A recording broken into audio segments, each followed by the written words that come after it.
Wow, guys, something amazing is being given to us this morning, and I'm not really certain where to limit myself, but this set of readings that we have today is just, it's going to set your faith on fire.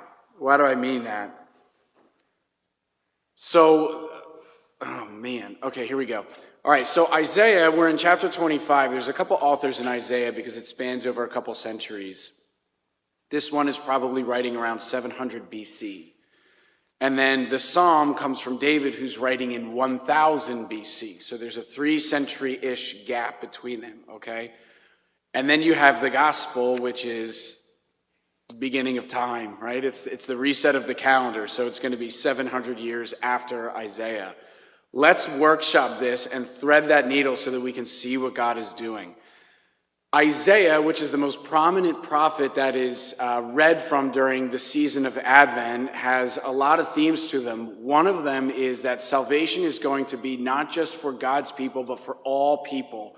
All nations are going to stream towards this font of salvation.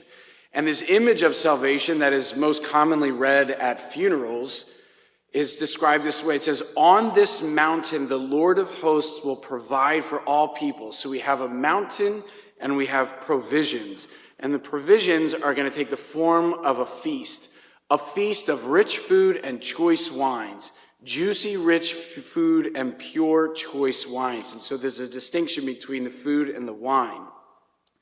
And this meal is going to, as a result, destroy death.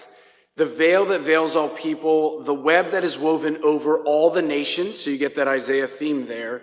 He will destroy death forever, and it's going to be a source of tremendous consolation. The Lord will wipe away the tears from all faces, and the reproach of his people he will remove from the whole earth, his people and the nations. And on that day they will say, "Behold our God, to whom we look to save us." Do you already know where this is going to go?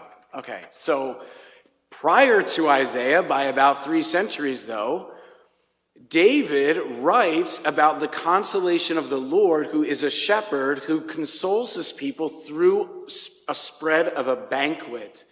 And it's this banquet that is going to strengthen the individual, that is going to heal the individual, and that is going to give this individual life amidst an atmosphere, right, this valley of the shadow of death, where they are surrounded by their enemies, because the Lord is with them. So God is present in this meal. And then you have Jesus with this multiplication of the loaves. Now, this is not the multiplication for the 5,000. This is the 4,000, like the second cousin of that feast. This is for the Gentiles. He's in Gentile territory. He's among the nations, the people that are not of the covenant. And it says he goes up a mountain. So he's setting the stage for this feast. He goes up the mountain and he sees these people who have been weathered by life outside of the garden. And he seeks as a shepherd to console them. And he does so with this feast of bread and fish. But the number for the loaves, you'll notice, is not 12 like it is with the 5,000. It's 7, because 7 is a covenantal number. And 7 is mentioned multiple times, which is the gospel writer's way of saying he's covenanting with these Gentiles. He's bringing them in. This is our story, because most of us, probably all of us, were not Jews originally.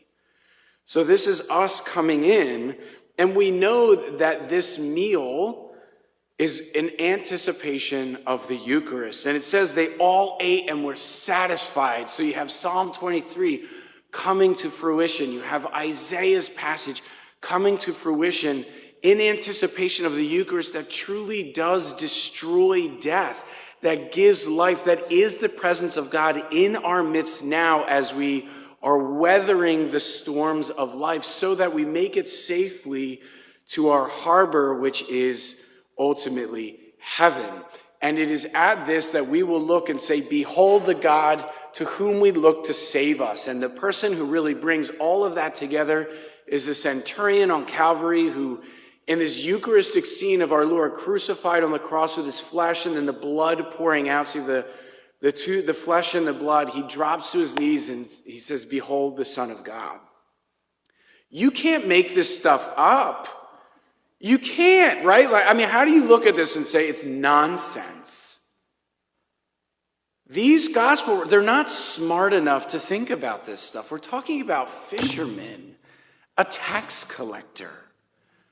So what that should do for us, especially during the season of Advent when salvation is coming, it should set our faith on fire so that we see these impossibilities and we believe. And then in our faith, we get excited that God really does love us. He can and is doing what he has promised he will do and wants to do for us and for those whom we love.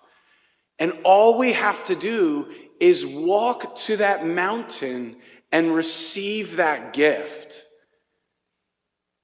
and be consoled.